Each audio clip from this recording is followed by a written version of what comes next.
Racikan Berita. Saya bilang Munarman itu muka bersinar dan mantap. Jadi kawan-kawan semua, ibu-ibu dan bapak sekalian, ada dua hal yang diusulkan oleh Munarman, ya, Bro Munarman. Satu, lakukan seperti aksi Kamisan. Jadi jangan kalah dengan korban tragedi Semanggi tahun 1998. Sampai sekarang mereka selalu demo di depan istana untuk menuntut kasus itu diadili secara adil, seadil-adilnya. Nah, jangan kalah dengan kasus Semanggi. KM50 ini hendaknya juga melakukan hal yang sama. Jangan hanya setiap tanggal 7 Desember, karena itu berarti setiap tahun cuma, tetapi paling tidak setiap pekan atau setiap minggu. Kalau tidak salah pada waktu itu hari apa ya? Hari Senin ya? Hari Senin. Kalau misalnya hari Senin, ya setiap hari Senin misalnya. Nanti dicek lagi ya, hari Senin atau tidak. Yang kedua adalah laporkan kasus ini kepada negara-negara yang punya hukum yang bisa mengadili pelanggar HAM di negara lain.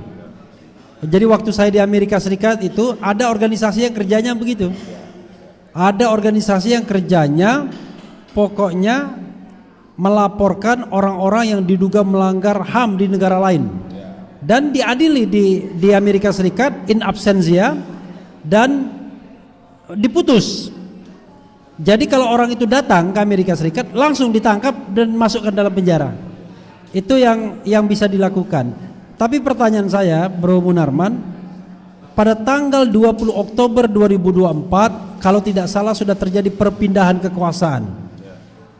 Tidak dalam tempo yang sesingkat-singkatnya, tapi dalam tempo 5 tahun, ya, 10 tahun bahkan. Apakah ada harapan bahwa kasus ini akan bisa diadili seadil-adilnya? Silakan, tambahkan. Ya, kalau kita rujukannya kepada Undang-Undang 26 tahun 2000, maka proses itu akan dimulai di Komnas HAM sebetulnya, bukan dari Istana Negara, bukan, tapi dari Komnas HAM, dari Jalan Latuh Harhari sebetulnya. Nah, jadi saya kira nanti setelah karena kan sekarang ini membedakan antara pelanggaran HAM yang terjadi sebelum tahun 2000 dengan setelah tahun 2000. Kalau sebelum tahun 2000 pelanggaran HAM yang lama itu tahun 98 itu masih harus membutuhkan otorisasi dari Senayan untuk bisa digelar pengadilan hak asasi manusianya. Tetapi terhadap pelanggaran hak asasi manusia yang terjadi setelah Undang-Undang 26 tahun 2000 dibuat, disahkan, diberlakukan, itu tidak perlu otorisasi Senayan sebetulnya. Jadi sebetulnya tinggal Komnas HAM bekerja, didorong, didesak, saya kira tiap minggu tadi itu, tiap pekan, apakah tiap hari Senin atau tiap hari Selasa, karena kalau nggak salah waktu itu Selasa deh, tanggal 7, karena tanggal 3 kejadian hari Jumat, 4, 5, 6, 7, kalau nggak Selasa Rabu lah itu ya, waktu itu.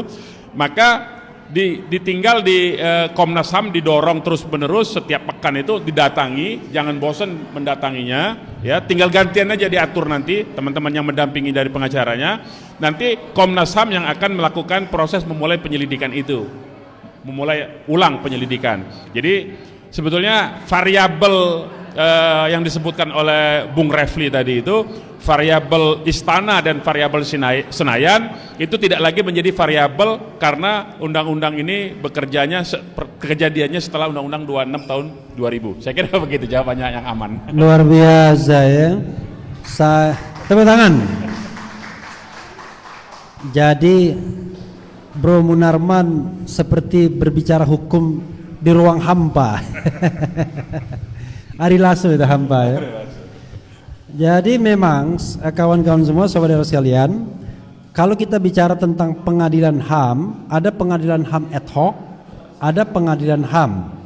Kalau ad hoc itu sebelum diundangkannya Undang-Undang Nomor 26 tahun 2000 kejadiannya, seperti Timur Timur, ya, Semanggi 1, Semanggi 2. Tapi kalau setelah tahun 2000, 26 2000 diundangkannya undang-undang itu, maka pengadilan HAM biasa. Prosedurnya berbeda.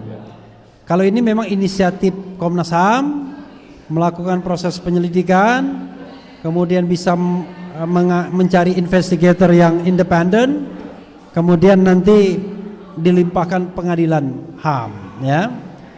Tetapi kan kita tahu itu political will. Rasanya tidak mungkin kalau tidak ada political will istana, Komnas HAM berani melaunching penyelidikan terhadap KM 50. Tapi siapa tahu berani. Oke. Ada yang mau ditambahkan, Dinda Aziz Yanwar? Hah? Ada yang mau ditambahkan, Pak, Bapak? Oke, mungkin Bapak Dinda closing statement dan closing remark. Silakan. Ya, terima kasih Mas Refli. Baik, mungkin di kesempatan ini saya mau sampaikan bahwa tetap di sini keluarga korban semangat untuk meminta keadilan lewat jalan manapun, ya, terhadap anak-anak mereka yang telah syahid. Ya, insya Allah di sini ada 2, tapi dalam perjalanan ada lagi, Bang. Mungkin nanti kita bisa follow up lagi. Nah, kemudian mudah-mudahan pemerintah dalam hal ini terketuk hati nuraninya untuk segera menindaklanjut ini sesuai dengan ketentuan dalam Undang-Undang HAM untuk memproses peristiwa ini dan juga membuka. Jadi sebelum diproses sebenarnya kita maunya terbuka dulu nih seperti apa sih gitu. Nah, ini oleh kekuatan dari penguasa. Demikian Bang dari saya. Assalamualaikum warahmatullahi wabarakatuh. Waalaikumsalam. Assalamualaikum warahmatullahi wabarakatuh. Saya berharap dari pemerintahan sekarang masalah keadilan harus tegas. Mana yang salah, mana yang benar. Hanya itu aja saya sampaikan. Silakan. Enggak apa-apa, closing statement. Ngomong aja, Pak.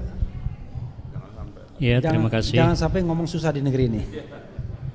Ya, sama Bapak Indra, saya permohonannya yaitu untuk bisa diusut dengan seterang-terangnya. Jadi keadilan biar bisa ditegakkan di negeri ini. Jadi jangan sampai keadilan itu dibuat main-main. Kayak peradilan yang udah terjadi kemarin, yang udah lalu. Jadi cuma peradilan dagelan. Jangan sampai itu. Jadi mintanya itu keadilan yang sebenar-benarnya keadilan. Terima kasih.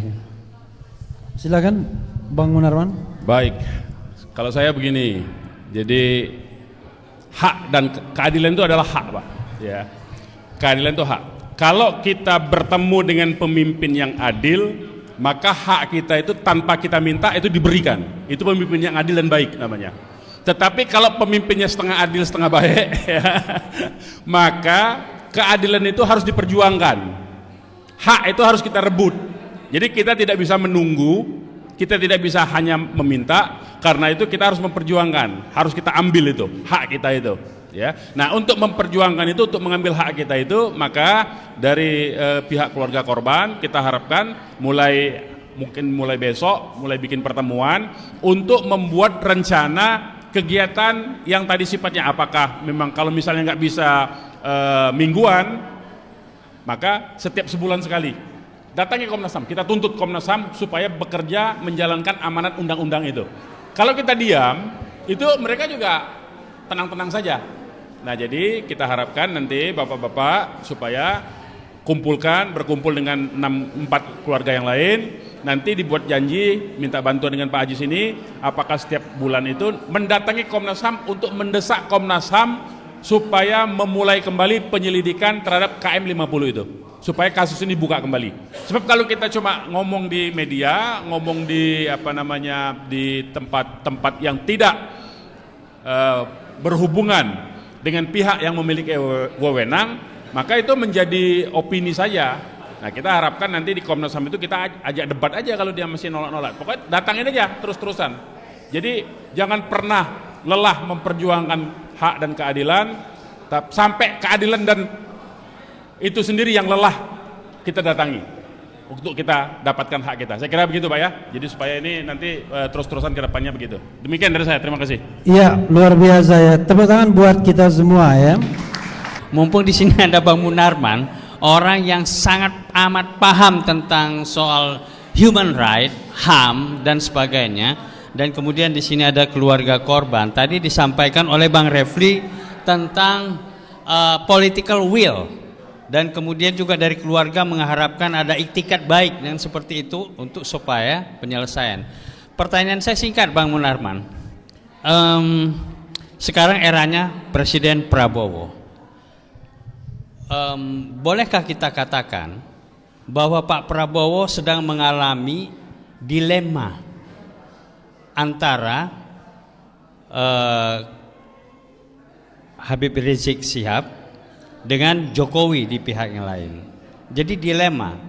Jadi kalau misalnya diabaikan yang di sini, yang di sana yang akan protes. Kalau diabaikan yang di sini yang akan teriak.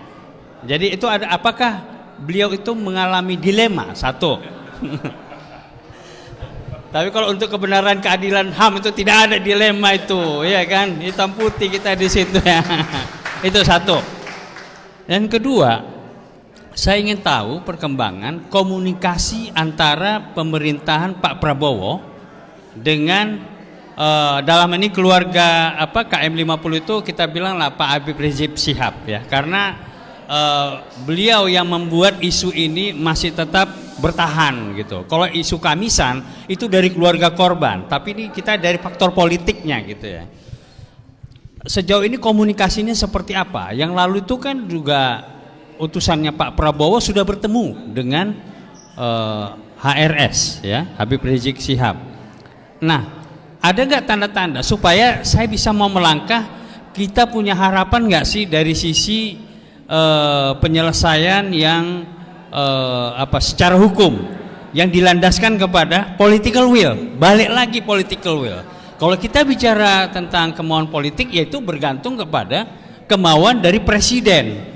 Presiden kita ini yang dalam tanda kutip secara duniawi yang maha kuasa di Indonesia gitu loh. Itu pertanyaan saya. Terima kasih. Oke, ada lagi yang mau bertanya atau menanggapi? Siapa? Bu Yulia, silakan. Langsung to the point aja ya. Sebenarnya kan tadi kan to the point aja kan. Satu, peluang relationship. Udah. Oke. Saya bukannya ada acara, cuma saya ingin bicara dengan keluarga korban sama Pak sahabat kami seperjuangan Pak Ustadz Munarman sejak puluhan tahun ya Pak Ustadz ya. Jadi begini, Assalamualaikum warahmatullahi wabarakatuh. Saya kebetulan dokter. Oh iya. Ya, saya Dokter Yulia dulu sudah lama meninggalkan dunia kedokteran, tapi masih ada sisa-sisa ilmu kedokteran. Saya ingin bertanya kepada keluarga, apakah pada saat otopsi, pada saat saya minta Pak Advokat mendengarkan, pada saat otopsi keluarga korban oleh dokter Bu Julia, dibawa, mungkin Ibu kesini aja Bu. Ya, nah, pada saat otopsi, karena di situ agak jelek gambarnya. Pemeriksaan oleh dokter, apakah keluarga korban boleh dibawa melihat korban yang meninggal itu? Saya ingin tanya, melihat nggak sebelum otopsi? Sebelum otopsi, tidak. Setahu saya harusnya kita lihat. Jadi kita lihat bahwa oh saudara kita meninggal dalam keadaan apa, untuk kemudian kita periksa bahwa penyebab kematiannya itu apa. Ya, pertama itu Pak Ustadz, bahwa Bapak seharusnya ditanya. Dikasih tahu. Bu Julia, bisa nggak? Menghadap sana. Nah, nggak apa-apa. Ya. Nggak usah lihat ke sini. Biar di kameranya bagus. Baik.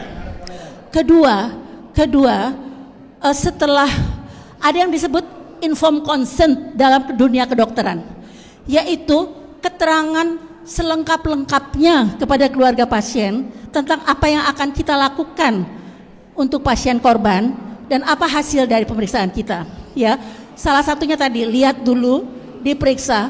Setelah diperiksa untuk mengetahui informed consent Pak Ustadz Munarman, bukan informed consent, atau hasil otopsi adalah untuk mengetahui penyebab kematian, diagnosa kematian dengan penyebab kenapa beliau meninggal, almarhum meninggal. Kalau misalnya dokternya bilang, ada yang dikatakan sekarang kepada keluarga meninggal karena di jantungnya kena tembak, ya pasti semuanya juga meninggal. Tapi bahwa ditemukan adanya penyiksaan atau adanya kekerasan yang bisa menimbulkan kematian, itu bisa didapatkan dari hasil otopsi. Bapak diterangkan nggak itu? Nggak ada, ya Pak Ustadz ya. Jadi itu yang mungkin saya memberikan informasi lebih lengkap. Kemudian setelah diperiksa, Bapak boleh melihat katanya ya. Jadi Ustadz Munarman melihat bagaimana fisik korban keadaannya, ya kan? Jadi ada jejas-jejas kekerasan. Nah, itu penyebabnya.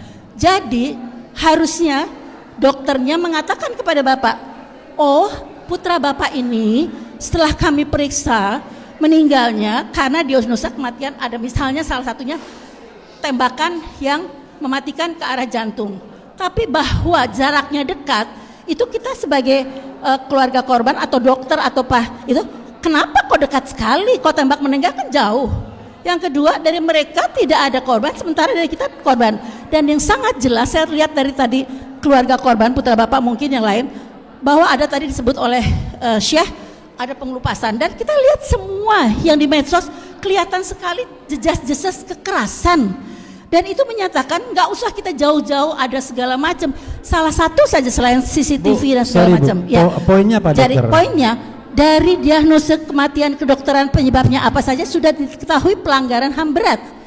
Karena harusnya itu dilakukan oleh Komnas HAM sehingga saya mohon maaf tidak percaya kepada Komnas HAM untuk saat ini pada saat itu. Jadi kita mulai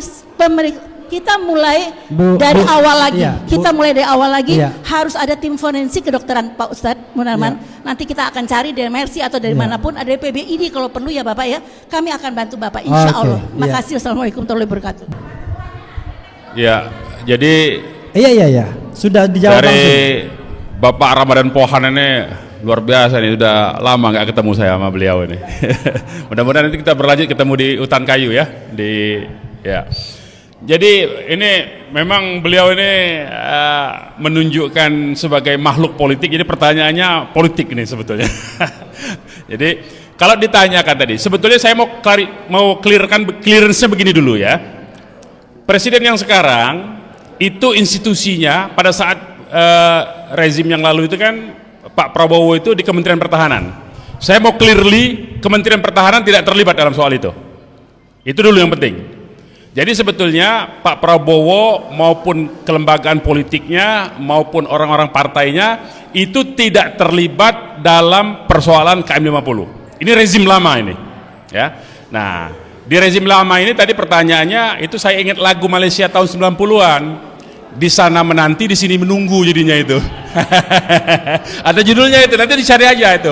Penyanyinya UKS itu sebetulnya, ya. Jadi memang ya kalau dilema itu kan sebetulnya ada bukan di pihak kita dilemanya. Nah, jadi kalau soal komunikasi saya tidak bisa menjawab lebih jauh karena yang berkomunikasi dalam soal itu kemarin itu justru Pak Ajis. Jadi saya tidak berinteraksi dalam soal komunikasi antara yang disebutkan oleh Bang Ramadan Pohan antara Habib Rizik dengan Pak Prabowo segala macam. Saya nggak masuk ke wilayah itu karena saya memang tidak ikut incas di situ. Ajis justru yang tahu, Pak Ajis. Jadi saya membatasi diri saja bahwa clearly Pak Prabowo. Nah, mudah-mudahan dengan posisi dia yang clear seperti itu, dia lebih independen. Menurut saya lebih kurang begitu ya. Jadi dari aspek politiknya Pak Prabowo clearly. Jadi tinggal kita harapkan orang yang clear itu biasanya lebih gampang mengambil putusan daripada orang yang punya beban masa lalu. Saya kira begitu. Terima kasih.